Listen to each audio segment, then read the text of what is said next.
कल हम आपको पढ़ाए थे पूर्णांक संख्या। आज ही क्लास जो है आपका सम संख्या। सबको हेडिंग डालिए सम संख्या। 4 नंबर है सम संख्या एवं नंबर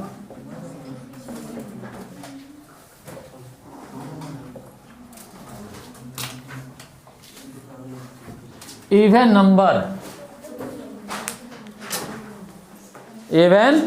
नंबर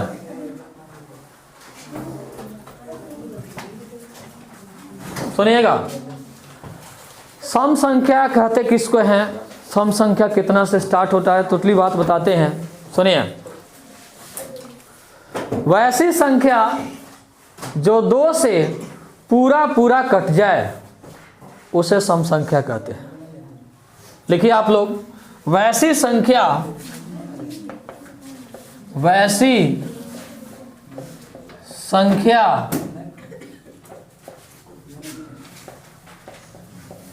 जो 2 से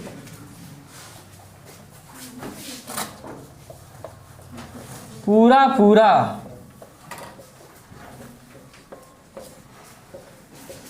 कट जाए उसे सम संख्या कहते हैं। सम संख्या कहते हैं।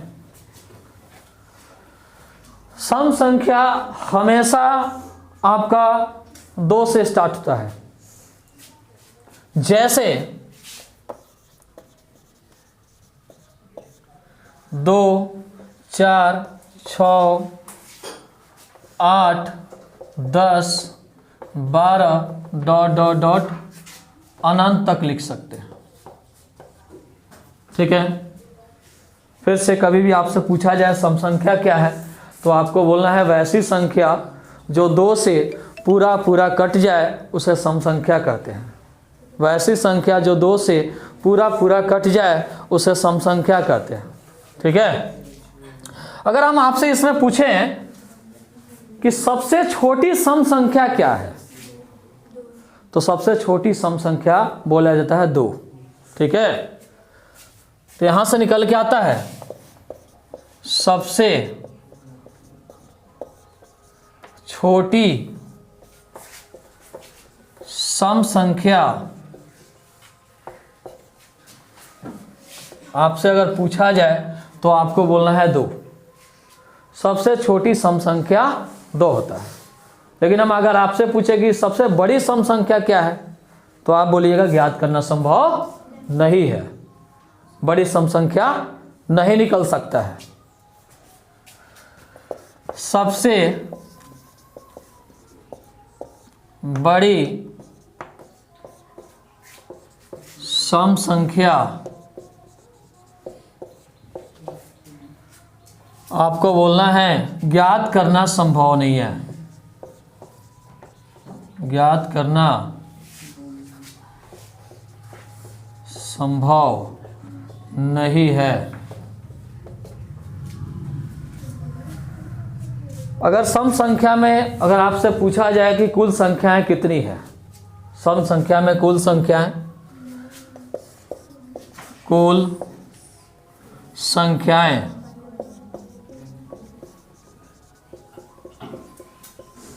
तो आपको बोलना है अपरिमित। अपरिमित। ठीक है।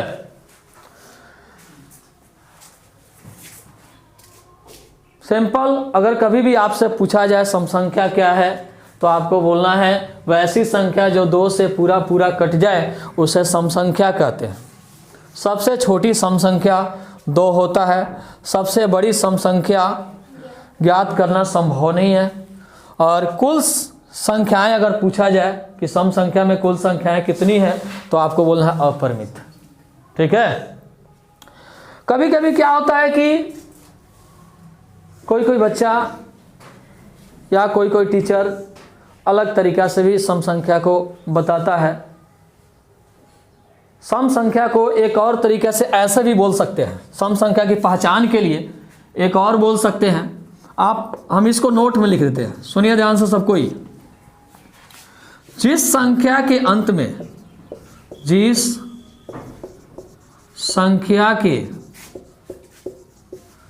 अंत में, जिस संख्या के अंत में 0, 2, 4, 6, 8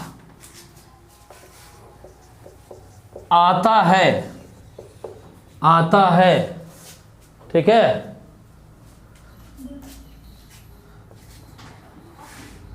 ऐसी संख्या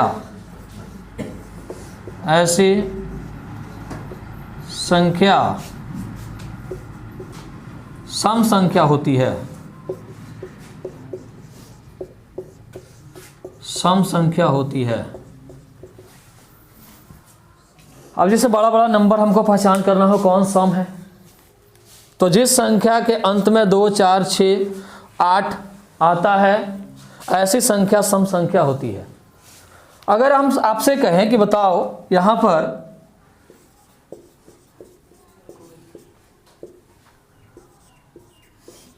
246, हम कैसे जाने कि सम संख्या है कि विषम संख्या है? तो सबसे पहले इसके लास्ट वाले नंबर को देखना है, लास्ट में क्या है 6 है, तो इसका मतलब ये सम संख्या है, ये सम संख्या के लिस्ट में आता है। फिर अगर हम आपसे कहें कि 788, सबसे लास्ट नंबर क्या है 8 है, तो 8 इसमें आता है, इसका मतलब ये सम संख्या है। लेकिन हम अगर आपसे कहें 243, तो देखिए यहां पर लास्ट में क्या है 3 है, जो कि इसमें नहीं आता है। 2, 4, 6, 8 में 3 नहीं आता है, इसलिए ये सम संख्या नहीं है। तो बड़ा बड़ा नंबर को भी आप सम संख्या के रूप में पहचान सकते हैं कि कौन सम है कौन विषम है, ठीक है। सिंपल सी बात है कि जिसके लास्ट में अगर 0, 2, 4, 6, 8 आता है ऐसी संख्या सम संख्या होती है। कोई भी बड़ा नंबर हो जिसके लास्ट में 2, 4, 6, 8 आए वो समझिए सम संख्या है, ठीक है, इसको नोट कीजिए। चलिए ध्यान दीजिए सब कोई आप लोग, अभी सम संख्या बताए हैं, इसके बाद में आपका अगला संख्या है 5 नंबर विषम संख्या। विषम संख्या, विषम संख्या क्या होता है जानिए आप लोग। वैसी संख्या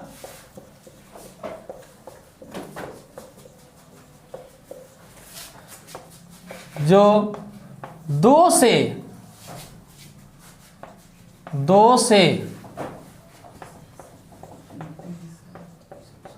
पूरा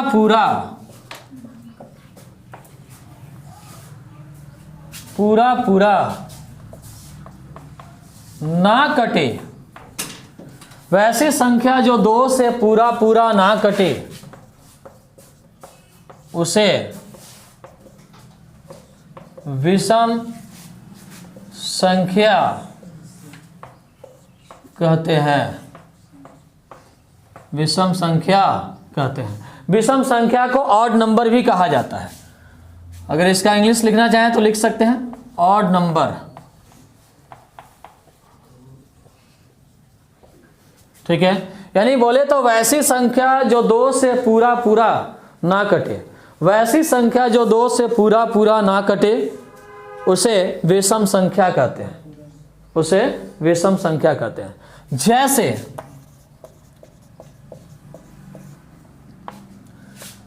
1, 3, 5, 7, 9, 11 ... अनंत तक, ठीक है। यहां से अगर आपसे पूछा जाए कि सबसे छोटी विषम संख्या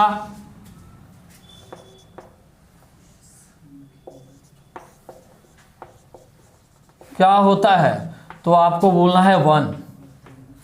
सबसे छोटी विषम संख्या 1 होता है। फिर अगर आपसे पूछा जाए सबसे बड़ी विषम संख्या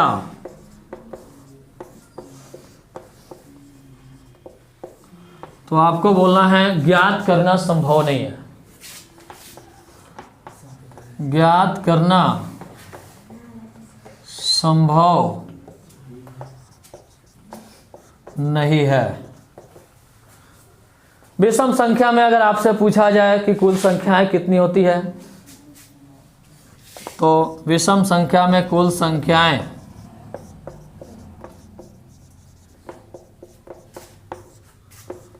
अपरिमित होती है।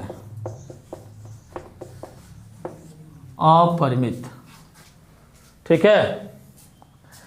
लेकिन अगर बड़ा बड़ा नंबर अगर आपको दिया जाए, हम तो चलो लिखा दिए कि वैसी संख्या जो 2 से पूरा पूरा ना कटे उसे विषम संख्या कहते हैं।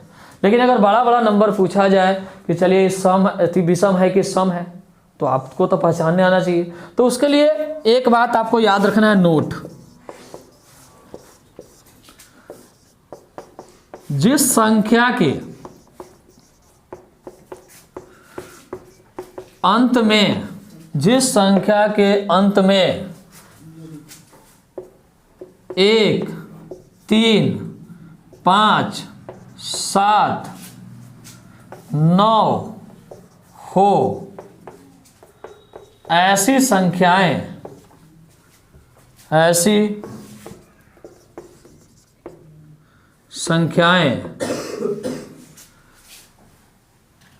विषम संख्याएं होती है।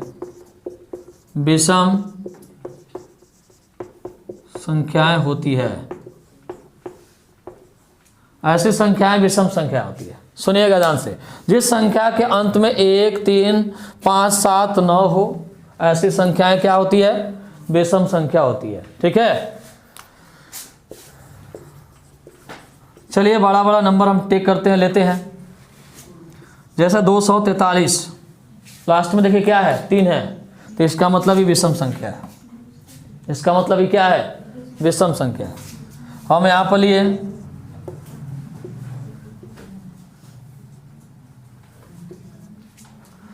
चलिए यहां देखिए 34,843 है, लास्ट में 3 क्या है ना, 3 है। तो देखो इसमें 3 आता है, इसका मतलब समझिए कि ये विषम संख्या है। कितना हो बड़ा नंबर हो आपके पास, बहुत बड़ा नंबर हो, सिर्फ लास्ट वाले नंबर को देखना है। इस वाले में देखिए लास्ट में क्या है, 7 है, तो इसका मतलब ये विषम संख्या है। लेकिन अगर हम ऐसा दे दें, लास्ट में क्या है, 4 है, ये विषम नहीं है, क्या है, सम है। सम संख्या विषम के लिस्ट में नहीं आता है। चलिए आप लोग इसको नोट कीजिए। नेक्स्ट है 6 नंबर, भाज्य संख्या। लिखिए सब कोई, भाज्य संख्या जिस संख्या का अभाज्य गुणनखंड 2 से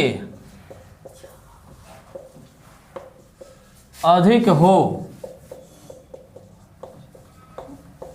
उसे भाज्य संख्या कहते हैं।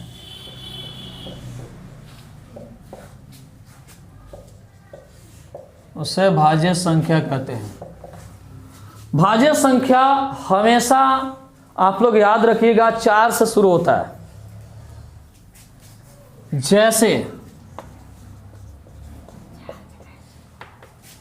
4, 6, 8, 9, 10, 12 ... भाज्य संख्या हमेशा अगर आपसे कोई पूछे कि कितने से शुरू होती है, तो आपको बोलना है 4 से। यहाँ पर अगर आपसे क्वेश्चन किया जाए कि सबसे छोटी भाज्य संख्या क्या है, सबसे छोटी भाज्य संख्या क्या है, यहां से क्वेश्चन निकल के आता है सबसे छोटी भाज्य संख्या, तो आपको बोलना है 4।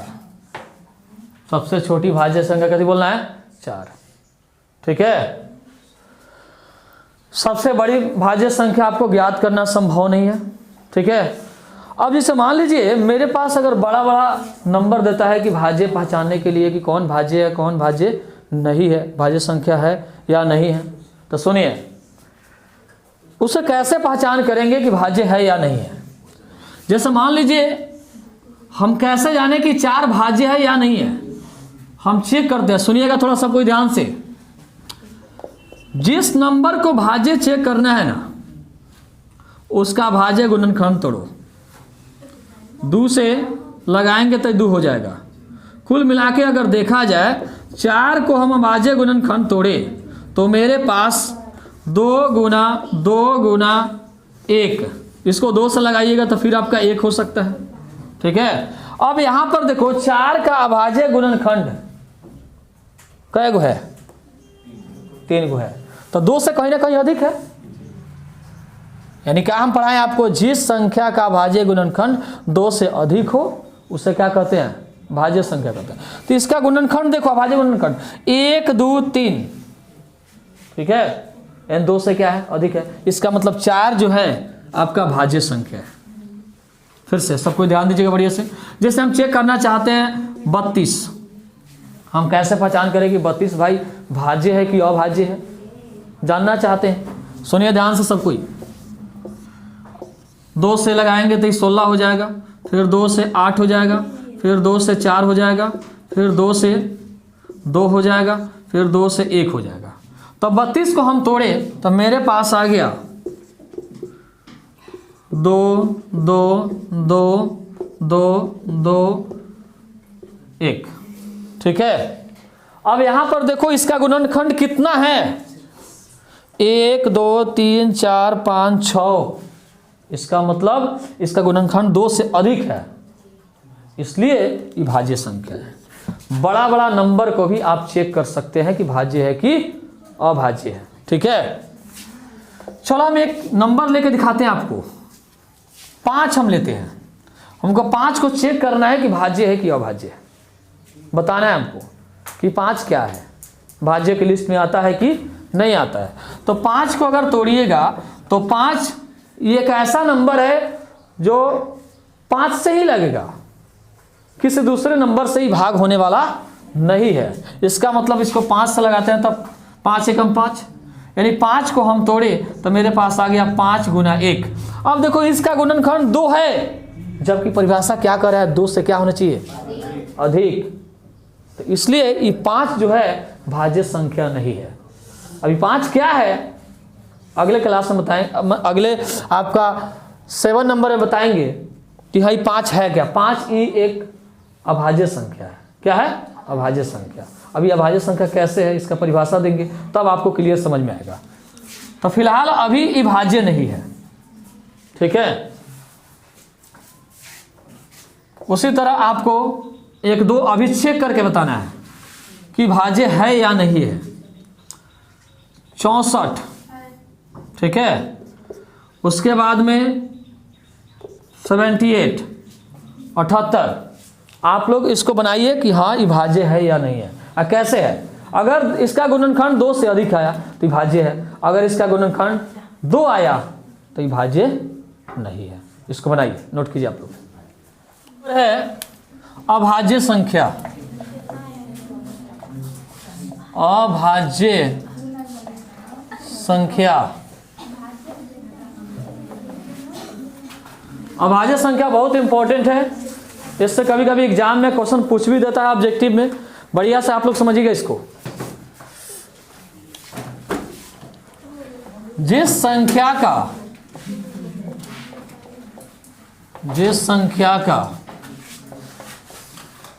अभाज्य गुणनखंड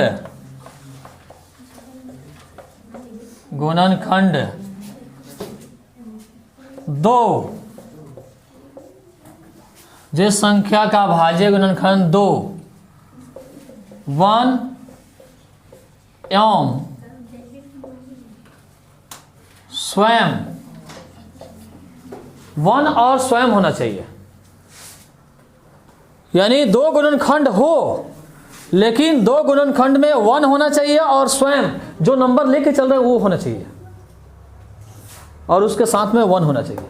ठीक है, हो उसे अभाज्य संख्या कहते हैं। अभाज्य संख्या कहते हैं। जिस संख्या का अभाज्य गुणनखंड 2 1 और स्वयं, 1 और कौन, स्वयं हो, मतलब खुद होना चाहिए। अगर किसी संख्या को चेक करना चाहते हैं कि अभाज्य संख्या है या नहीं है, तो सबसे पहले उसका गुणनखंड जब आप तोड़िएगा तो उसका गुणनखंड वो नंबर और उसके साथ में 1 आ गया तो उसका मतलब क्या है कि अभाज्य संख्या है। जैसे हम आपको चेक करके बताते हैं, हम जानना चाहते हैं कि ये 2 जो है क्या अभाज्य संख्या है या नहीं है।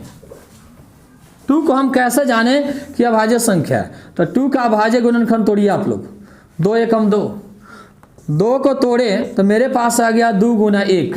आप लोग गौर से देखो कि जब इसका गुणनखंड तोड़ा गया है तो इधर 2 नंबर है, इधर भी क्या है, 2 है, स्वयं नंबर है, इसके साथ में कौन है, 1 है। तो अगर कोई नंबर का आप अभाज्य गुणनखंड तोड़ रहे हैं, अभाज्य गुणनखंड निकाल रहे हैं, अगर वही नंबर इधर भी आ गया और उसके साथ में 1 है, इसका मतलब वो संख्या जो है अभाज्य संख्या है। कौन संख्या, अभाज्य संख्या। 3 भी चेक करते हैं हम, लीजिए आपके सामने 3 भी चेक करते हैं। 3 एकम 3, बढ़िया से आप लोग समझिए ध्यान से। तो 3 को हम तोड़े तो मेरे पास 3 गुना कितना आ गया, 1।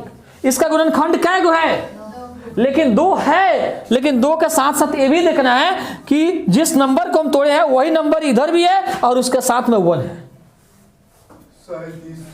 है ना। तो इसका मतलब क्या है, ये भी आपका अभाज्य है। चलो 4 भी चेक करते हैं, 4 चेक करते हैं कि अभाज्य के लिस्ट में आता है या नहीं आता है। तो 4 को तोड़ के देख लो, तो 2 से लगाइएगा तो 2, फिर 2 एकम 2, 4 को हम तोड़े तो 2 गुना 1 आ गया। अब देखो यहां पर सबसे पहला बात कि इधर अभाज्य गुणनखंड कै गो है, 3 गो। और दूसरा बात ही कि खुद का ये स्वयं नंबर नहीं है, ये 4 जो है दूसरे से मदद ले रहा है। 4 किससे मदद ले रहा है, दूसरे से मदद ले रहा है।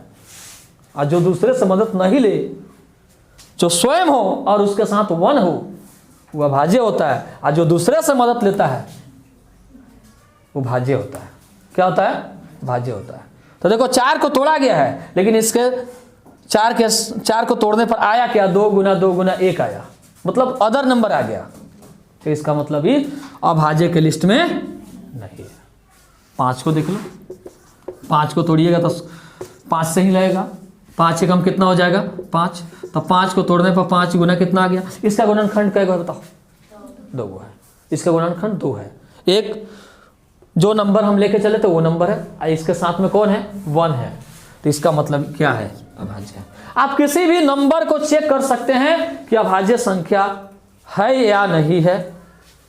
6 को भी तोड़ के देख लो, 2 से लगाइएगा 3 आ जाएगा, और ये देखो 3 से 1 आ जाएगा। तो 6 को हम तोड़े तो मेरे पास आ गया 2 गुना 3 गुना 1 आ गया। अब देखो सबसे पहला बात, 6 इधर नंबर है, क्या इधर 6 है, नहीं। 6 जो है दूसरे से काम चला रहा है, और दूसरे से जब दूसरा नंबर इसमें आ जाए, इसका मतलब समझ जाना है कि अभाज्य संख्या नहीं है। और सबसे मेन बात यह है कि इसका अभाज्य गुणनखंड कै गो है, 3 है। तो जब अभाज्य गुणनखंड 3 है तो इसका मतलब यह अभाज्य संख्या नहीं है। ठीक है, अभाज्य संख्या की लिस्ट में आता ही नहीं है। इसी तरह आप लोग को हम एक नंबर देते हैं, उसको चेक करके बताइए कि भाज्य है कि अभाज्य है। ठीक है, 21 दिए हैं, चेक कीजिए कि क्या है ये नंबर। 27, अभी चेक कीजिए आप लोग, 57, तीनों को चेक करके बताइए, ठीक है, कि क्या ये अभाज्य संख्या है। चेक कीजिए। सबसे पहले आएगा आपका 2, फिर 3 आएगा, 4 नहीं आएगा, अभी हम लोग चेक किए, 4 नहीं आएगा, 5 आएगा, 6 नहीं आएगा, 7 आएगा, 8 नहीं आएगा, 9 भी नहीं आएगा, 10 भी नहीं आएगा, 11 आएगा, इसे ध्यान रखिएगा, 12 नहीं आएगा, ठीक है, 13 आएगा, 14 नहीं आएगा, 15 नहीं आएगा, 16 नहीं आएगा, 17 आएगा, क्योंकि 17 ये सब ऐसा नंबर है जो खुद के पहाड़ा में आता है, किसी दूसरे के पहाड़ा में नहीं आता है। इसका मतलब इस सब संख्या जो है डॉट डॉट डॉट, इस सब संख्या आपका अभाज्य संख्या है। अगर यहाँ से आपसे क्वेश्चन किया जाए कि सबसे छोटी अभाज्य संख्या क्या है, सबसे छोटी अभाज्य संख्या, सबसे छोटी अभाज्य संख्या, कोई भी अगर आज से आपसे पूछता है तो आप जवाब दीजिएगा 2। हमेशा याद रखिएगा कि सबसे छोटी अभाज्य संख्या कौन होता है, 2 होता है। कोई दिक्कत नहीं है, इसको नोट कीजिए आप लोग।